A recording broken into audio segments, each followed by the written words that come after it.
காமராஜர் தான் இந்தியா சுதந்திரம் அடைவதற்கு முன்பே வெள்ளையர்கள் அரசு காலத்தில் 6000 பள்ளிக்கூடங்கள் தமிழகத்தில் திறக்கப்பட்டிருந்த வெள்ளக்கார ஆட்சி காலத்திலேயே 6000 பள்ளிக்கூடம் நம்ம நாட்டில் இருந்தது. ஆனால் இந்தியா சுதந்திரம் அடைந்து காமராஜர் பக்துவாச்சலம் முதலமைச்சர் ஆனதுதான் அந்த 6000 பள்ளிக்கூடத்தையும் மூடிட்டார். முதலமைச்சர் இந்தியா சுதந்திரம் அடைந்து சுதந்திர நாட்டின் முதல்வராக இருந்த பக்துவாச்சலம் எல்லா பள்ளிக்கூடத்தையும் மூடிட்டு குலக்கல்வி முறையை மீண்டும் கொண்டு வர வேண்டும் அப்படின்னாரு. வெள்ளையர்கள் இந்த நாட்டுக்கு வருவதற்கு முன்பு இந்த நாட்டில் மன்னராட்சி காலத்தில் குலக்கல்வி முறை தான் இருந்தது. அந்த குலக்கல்வி முறையில் என்ன இருந்ததுன்னா, ராஜா, மந்திரி, வைரம் வைடுவரெல்லாம் வந்து வியாபாரம் செய்யக்கூடிய அவர்கள் மட்டும் படிக்கலாம், அவர் குலவுடைய ஆண்கள் மட்டும் படிக்கலாம், பெண்கள் படிக்கவே கூடாது என்ற நிலைதான் அந்த மன்னர் காலத்தில் இருந்தது. வெள்ளையர்கள் இந்த நாட்டில் வந்த பிறகுதான் அனைவருக்கும் கல்வியை தர வேண்டும் என்ற சமத்துவத்தை கொண்டு வந்தார்கள். அந்த சமத்துவ மூலமாக ஏற்பட்டதுதான் 6000 பள்ளிக்கூடங்கள். அந்த 6000 பள்ளிக்கூடத்தையும் பக்துவாச்சலம் இந்தியா சுதந்திரம் அடைந்த பிறகு மூடிட்டாங்க. இந்தியா சுதந்திரம் அடைந்தா சுதந்திரமா நம்ம வாழலாம், எல்லாம் கிடைக்கலாம்னு சொல்லி சுதந்திரம் வாங்கினா நம்ம இந்திய நாட்டில் பள்ளிக்கூடத்தெல்லாம் மூடினாங்க. அதுக்கப்புறமா மிகப்பெரிய புரட்சி ஏற்பட்டு தமிழ்நாட்டில் காமராஜ் முதல்வர் ஆகிறாரு. காமராஜ் முதல்வர் ஆகி அந்த 6000 பள்ளிக்கூடத்துக்குள்ள மேலும் 30,000 பள்ளிக்கூடத்தை திறந்த பெருமைக்குரியவர் கருமை வீரர் காமராஜர். கல்வி தந்தை காமராஜர் தான் 13,000 பள்ளிக்கூடங்கள் 300 வீடுகள் இருந்தால் அந்த பகுதியில் ஒரு பள்ளிக்கூடத்தை அமைக்க வேண்டும் என்று கல்விக்காக தன்னை அர்ப்பணித்தவர். அனைவரும் படிக்க வேண்டும், படிக்கும் போது சமமாக படிக்க வேண்டும், சமமான உடையை அணிய வேண்டும் என்பது அந்த யூனிஃபார்ம் கொண்டு வந்தது அவர்தான். சரி, மாலை மதியத்தில் மாணவர்களுக்கு உணவும் தர வேண்டும் என்று முதல்ல மதிய உணவை கொண்டு வந்தவரே காமராஜர் தான். அப்படி கல்விக்காக மிகப்பெரிய தொண்டு செய்த மாமேதை கல்வி தந்தை காமராஜர் விருதை பெற்றிருக்கிற அருமை சகோதரி சரிபாவை மீண்டும் மீண்டும் வாய்ப்புகளில் நான் பெருமை அடைகிறேன். இவரில் ஏகப்பட்ட திறமை இருக்கிறது. இப்போ அவங்க பேச்சிலிருந்து புரிய ஆரம்பித்தது. என் தலைவர் சொல்லுவார், பேசுறது கல்வி மிகப்பெரிய ஆயுதமாகவும் சொத்தாகவும் நாம் படிக்கிற நேரத்தில் மிகப்பெரிய ஆயுதமாக நம்ம கல்வி எடுக்கணும். கல்வி ஒன்றுதான் ஒருவனை அதிகாரமிக்கவனாக தீர்மானிக்கும். கல்வி தான் அதிகாரத்தில் எத்தனை ஒருத்தனை உட்கார வைக்கும். வேறு எதுவுமே அதிகாரத்தில் இருந்து வரும், அது காணாமல் போன நிரந்தரமானது கல்வி ஒன்று தான். அது கல்வி தான். அது சொல்லுவார், ஒருத்தன் சாதியால் உயர்ந்தவனாக இருக்கலாம், ஒருத்தன் பணத்தால் உயர்ந்தவனாக இருக்கலாம், ஒருவன் செல்வாக்கால் உயர்ந்தவனாக இருக்கலாம். யார் எதுவாக உயர்ந்தவனாக இருந்தாலும் நான் உயர்ந்தவன், மிகப்பெரிய உயர்ந்தவன். அதுக்கு காரணம் எனக்கு மிகப்பெரிய அந்த அனைவரை விட உயர்ந்தவன் என்ற ஆற்றலை எனக்கு கொடுத்தது கல்விதான். அந்த கல்விதான் கொடுத்தது எனக்கு. தலைவர் எழுச்சிட்ட பேர் சொல்வார், இந்த கல்விதான் எனக்கு மிகப்பெரிய ஆற்றல் கொடுத்தது. எனக்கு இணையானவர்கள் யாரும் இல்லை, எனக்கு உயர்ந்தவர்கள், எனக்கு என் முன்னாடி உயர்ந்தவர்கள் யாரும் இல்லை.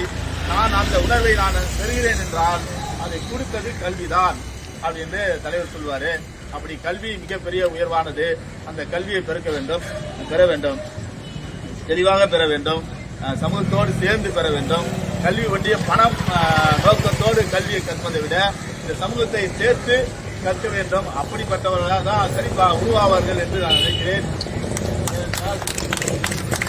இப்போதே அம்பேத்கர் என்ற மாமனிதர், பெரியார் இவர்களை பற்றியெல்லாம் இவங்க 2 பேரையே பற்றி ஒரு வரலாறு தெரியுதுன்னா உலகம் ஃபுல்லாக பேசப்படக்கூடிய 2 தலைவர்கள் தான். இந்தியாவை தாண்டி உலகம் முழுக்க பேசப்படக்கூடியவர் புரட்சியாளர் அம்பேத்கர். புரட்சியாளர் அம்பேத்கர் தான் உலகத்திலேயே சிறந்த அறிவாளிகள் 6 அறிவாளிகளை தேர்ந்தெடுக்கிறார்கள் உலகத்திலேயே. அந்த முதல் சிறந்தவராக புரட்சியாளர் அம்பேத்கரை தேர்ந்தெடுக்கிறார்கள். ஏனென்றால் அப்படிப்பட்ட ஆற்றல் மிக்கவர் புரட்சியாளர் அம்பேத்கர்.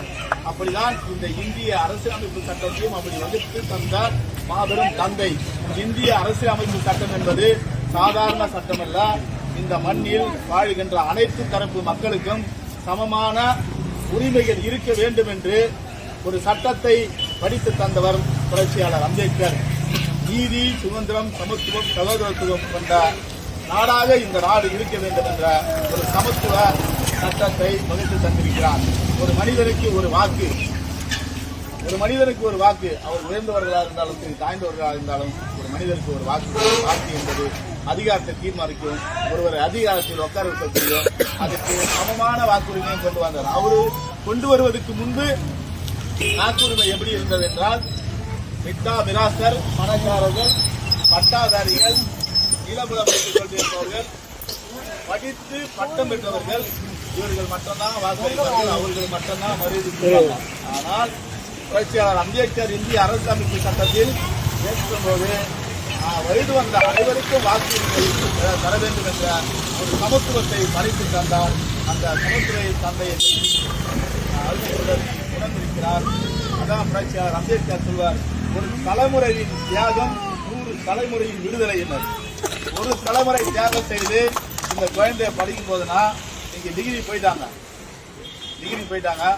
அடுத்தது கல்லூரி படிப்பு மிகப்பெரிய ஆளுமையும் ஆற்றலையும் அனுபவத்தையும் இவங்களுக்கு கொடுக்கும். இந்த கல்லூரி படிப்பு அதை முடித்த பிறகு இதோடு நின்று விடக்கூடாது. டிகிரியை முடிக்கணும். டிகிரி முடிச்சுட்டு ஆராய்ச்சி படிப்பு படிக்கணும். ஆராய்ச்சி பிஹெச்டி முடிக்கணும். நாட்டின் சிறந்த மாணவியாக, சிறந்த தலைவியாக, சிறந்த மாணவியாக இப்ப தேர்ந்தெடுக்கப்பட்ட மாணவியாக நீங்கள் உருவாக்கிங்க. கல்லூரியில் சிறந்த மாணவியாக உருவாக வேண்டும். வருங்காலத்தில் சிறந்த தலைவியாக நீங்கள் செய்ய வேண்டும். இந்த நாட்டுக்கும் இந்த நாட்டு மக்களுக்கும் இந்த சுற்றுச்சூழல்களுக்கும் நிறைய உதவிகளை செய்யக்கூடிய மிகப்பெரிய ஆளுமை மிக்கவராக நீ வர வேண்டும். அதுக்கு உறுதுணையாக நாங்கள் அனைவரும் இருப்போம் என்று கேட்டுக்கொண்டு உரையை முடித்துக் கொள்கிறேன். நன்றி, வணக்கம். மாவட்டத்தில் அளவில் காமராஜ் விருது வாங்கிய அறுவை சகோதரி சரிப்பா அவர்களுக்கு இங்கே பாராட்டு விழா நடைபெற்றிருக்கிறது. அந்த பாராட்டு விழாவுக்கு வருகை தந்த அனைவரையும் வரவேற்று அமர்ந்திருக்கும் நமது கட்சியினுடைய நகர செயலாளர்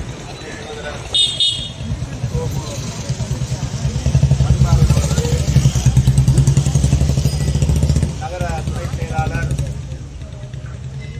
சிவராஜ் அவர்களே, நகர துறை செயலாளர் தலித் சுதாகரன் அவர்களே, இந்த நிகழ்ச்சியை ஏற்பாடு செய்து இங்கே அனைவரையும் அமர வைத்து இந்த சரிப்பாவுக்கு ஒரு பாராட்டு விழா நடத்த வேண்டும் என்று ஒரு வார காலமாக சிறப்பாக பண்ண வேண்டும் என்று துடித்துக் கொண்டு சிறிய அளவாக இருந்தாலும் முதலில் பண்ணிவிட வேண்டும் என்ற ஆர்வத்தோடு இங்கே ஏற்பாடு செய்திருக்கும் மகளிர் விடுதலை இயக்கத்தின் மாவட்ட செயலாளர் அருமை சகோதரி லதா பாஸ்கர் அவர்களே, அது உறுதுணையாக இருந்து இங்கே ஏற்பாடு செய்து கொண்டிருக்கும் நகர செயலாளர் மகளிர் விடுதலை இயக்கத்தின் மகளிர் செயலாளர் வெண்ணிலா அவர்களே, சாப்பாடுடைய வளர்ச்சிக்கு உறுதுணையாக இருந்து கொண்டிருக்கும் அருமை சகோதரி சுகந்தி அவர்களே, இன்னொருத்தன பேருக்கு நாங்கள் தொடர்ச்சியாக பள்ளிக்கூடம் போகிற அந்த லட்சுமி அவர்களே, தமிழ்வாணன் அவர்களே,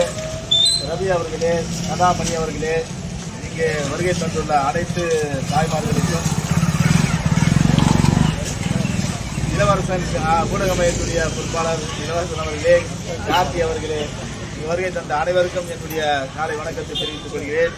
அருமை சகோதரி அவர்கள் கல்வியிலும் தேர்ச்சி மற்றும்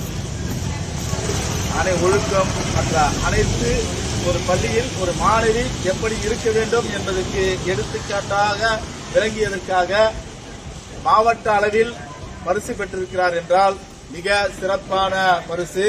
அதுவும் கல்வி தந்தை காமராஜருடைய விருதை கொடுத்து அருமை சகோதரி சரிப்பா அவர்களை அரசு பாராட்டி இருக்கிறது என்பது நம்முடைய ஊருக்கு பெருமையான விஷயம். நமது பகுதியில் ஒரு பெண் மாவட்ட அளவில் கல்வியிலும் தன்னுடைய நடவடிக்கைகளிலும் சிறந்த மாணவியாக திகழ்ந்திருக்கிறார் இந்த ஆண்டில் என்று சொல்லும் போது மிகப்பெரிய பெருமையை அளிக்கிறது. இந்த மாணவியினுடைய அருமையான விஷயங்கள் இந்த மாணவியிட்ட இருப்பது என்பதை நாம் அறிகிறது. இப்போது புரட்சியாளர் அம்பேத்கரை பற்றி இங்கே சிறிய உரையாற்றினார்கள். அது அற்புதமான உரை. புரட்சியாளர் அம்பேத்கர் கல்வி ஒன்று சேர் புரட்சி செய் என்று சொன்னார். முதல் கல்விதான் மிகப்பெரிய ஆயுதம். அந்த ஆயுதத்தை நீ கையில் எடுத்து சிறப்பாக படித்து மிகப்பெரிய மாற்றத்தை ஏற்படுத்த முடியும் இந்த சமூகத்தில் என்பதை புரட்சியாளர் செய்த மகளிர் அணியை சேர்ந்த அக்கா லதா அவர்களுக்கும் நகரத்தின் செயலாளர் அக்கா வெண்ணிலா அவர்களுக்கும் வார்டு செயலாளர் அருமை செயலாளர் கலாமணி அவர்களுக்கும் இளவரசர் அருமை செயலாளர் கார்த்திக் அருமை செயலாளர் நகரத்தின் துணை செயலாளர் சித்ரா அவர்களுக்கும் அருமையான நகரத்தின் செயலாளர் எனது அரசியல் அணி போராளி அண்ணன் கண்ணன் அவர்களுக்கும்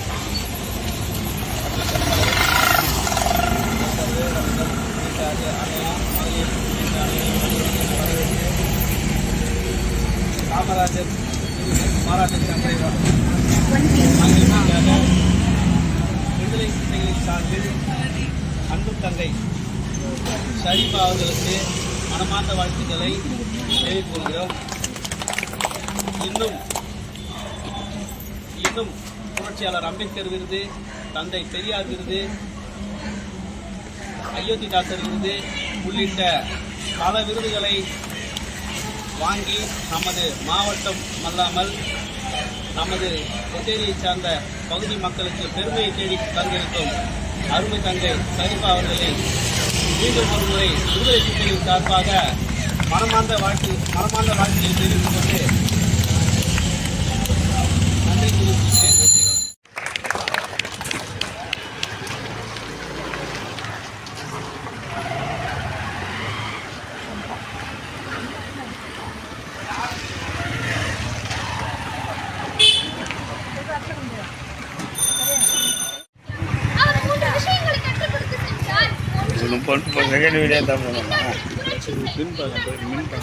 இதையெல்லாம் பார்க்கும்போது என்ன தோன்றுகிறது? புரட்சி செய்யுங்கள் என்ற ஆயிரம் அவர் முதலில் சொன்னார், நீ கற்றுக்கொள் கல்வி, பிறகு அதை ஒன்று சேர்த்து அனைவருக்கும் கற்றுக்கொள். புரட்சிக்கு எதன் வழி? பணத்தின் வழியில் புரட்சி செய் என்று அருமையாக சொன்னார். இந்த கோட்பாட்டை அனைவரும் கேட்டிருப்பீர்கள். இன்று நீ படிக்கும் புத்தகம் நாளை நீ நகரும் நாற்காலி.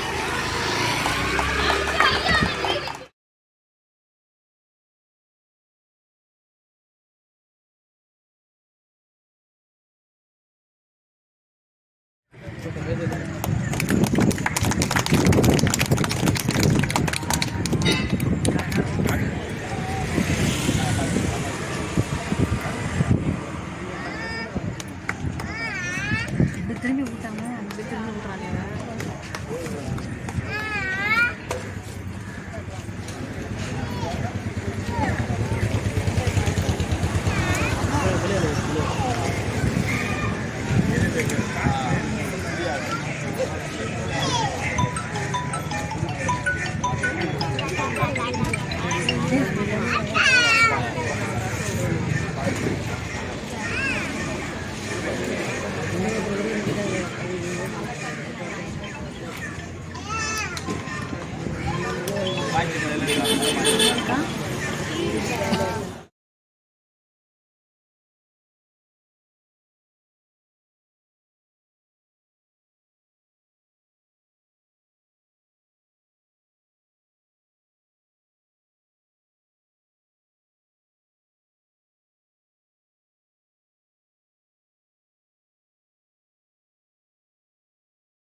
என்றால் என்ன நினைக்கிறீர்கள்?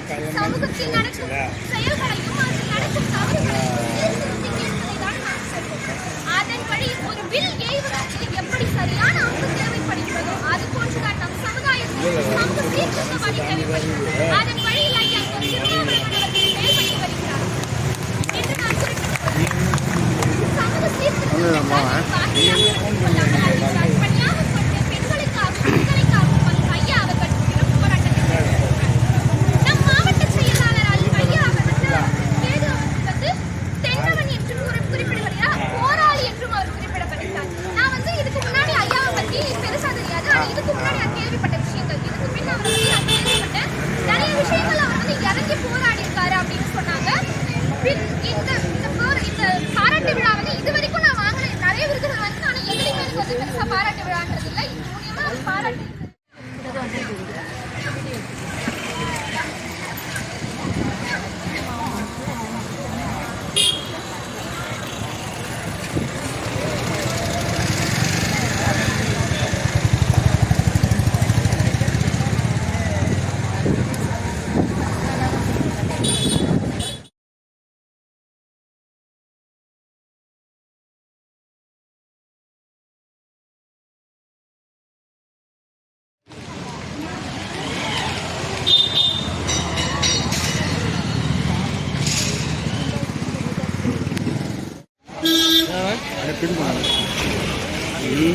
ரெண்டாவதா